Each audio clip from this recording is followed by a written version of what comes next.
ഏശയ്യാ 6-ാം അധ്യായം. ഏശയ്യായുടെ ദൗത്യം. ഉസിയ രാജാവ് മരിച്ച വർഷം കർത്താവ് ഉന്നതമായ ഒരു സിംഹാസനത്തിൽ ഉപവിഷ്ടനായിരിക്കുന്നത് ഞാൻ കണ്ടു. അവിടത്തെ വസ്ത്രാഞ്ചലം ദേവാലയം മുഴുവൻ നിറഞ്ഞു നിന്നു. അവിടത്തെ ചുറ്റും സെറാഫുകൾ നിന്നിരുന്നു. അവയ്ക്ക് 6 ചിറകുകൾ വീതം ഉണ്ടായിരുന്നു. 2 ചിറകുകൾ കൊണ്ട് മുഖവും 2 കൊണ്ട് പാദങ്ങളും അവ മറച്ചിരുന്നു. 2 ചിറകുകൾ പറക്കാനുള്ളവയായിരുന്നു. അവ പരസ്പരം ഉദ്ഘോഷിച്ചു കൊണ്ടിരുന്നു, പരിശുദ്ധൻ, പരിശുദ്ധൻ, സൈന്യങ്ങളുടെ കർത്താവ് പരിശുദ്ധൻ. ഭൂമി മുഴുവൻ അവിടുത്തെ മഹത്വം നിറഞ്ഞിരിക്കുന്നു.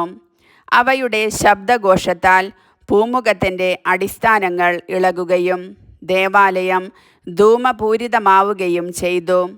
ഞാൻ പറഞ്ഞു, എനിക്കു ദുരിതം, ഞാൻ നശിച്ചു.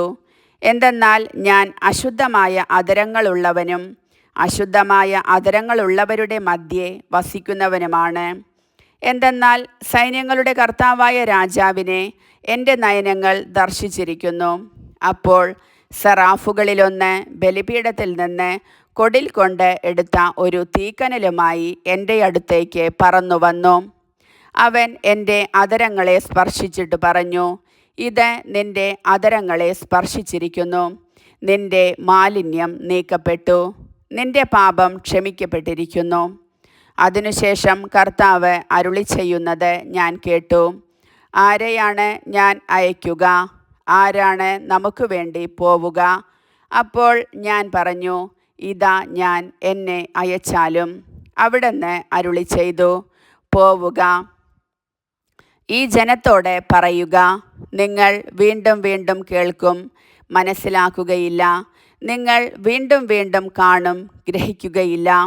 അവർ കണ്ണുകൊണ്ട് കാണുകയും ചെവി കൊണ്ട് കേൾക്കുകയും ഹൃദയം കൊണ്ട് ഗ്രഹിക്കുകയും അങ്ങനെ മാനസാന്തരപ്പെട്ട് സൗഖ്യം പ്രാപിക്കുകയും ചെയ്യാതിരിക്കേണ്ടതിന് അവരുടെ ഹൃദയങ്ങളെ കഠിനമാക്കുകയും ചെവികളെ മന്ദീഭവിപ്പിക്കുകയും കണ്ണുകളെ അന്ധമാക്കുകയും ചെയ്യുക.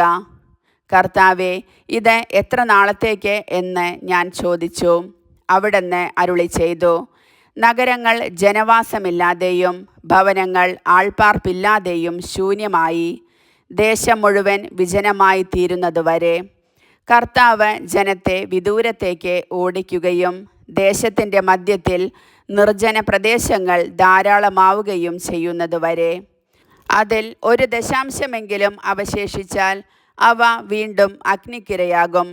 ടർപ്പൻ്റെയിൻ വൃക്ഷമോ കരുവേലകമോ വെട്ടിയാൽ അതിൻ്റെ കുറ്റി നിൽക്കുന്നത് പോലെ അത് അവശേഷിക്കും.